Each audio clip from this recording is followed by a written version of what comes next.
ప్రభువు నామమునకు మహిమ కలుగునుగాక. ఈ ఉదయకాలము మీకందరికీ వందనాలు తెలియచేస్తున్నాను.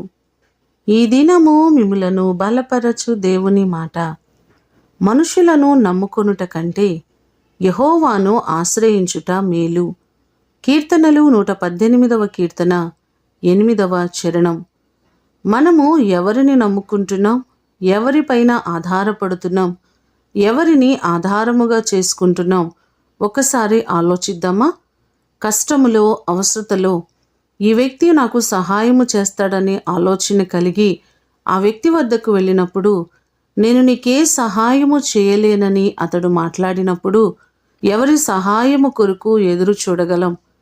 ఏ వ్యక్తి కూడా మన అవసరతల్లో సంపూర్తిగా మనకు సహాయము చేయలేడు. కానీ మన దేవుణ్ణి మాత్రమే మనము ఆశ్రయించి ఆయన పాదాల చెంత మనము గడిపినట్లయితే దేవుడు తప్పకుండా మనకు సహాయము చేస్తారు.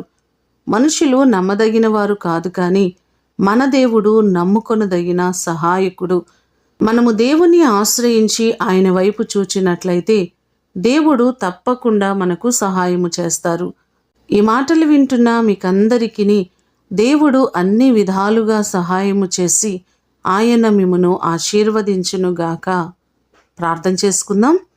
పరలోకమందున్న మా తండ్రి, మీ పరిశుద్ధమైన పాదములకు వందనాలు, స్తోత్రాలు ప్రభువా.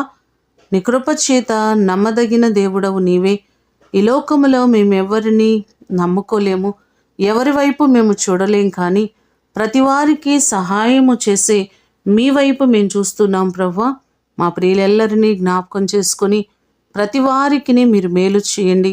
వారి అవసరతలు తీర్చండి, వారి అక్కర్లు తీర్చండి, వారి కొదువలను తీర్చి ప్రతి వారికి సమృద్ధిని మీరు కలుగచేయమని యేసు అతి ఘనమైన నామమున అడిగి వేడుకొని పొందియున్నాము తండ్రి.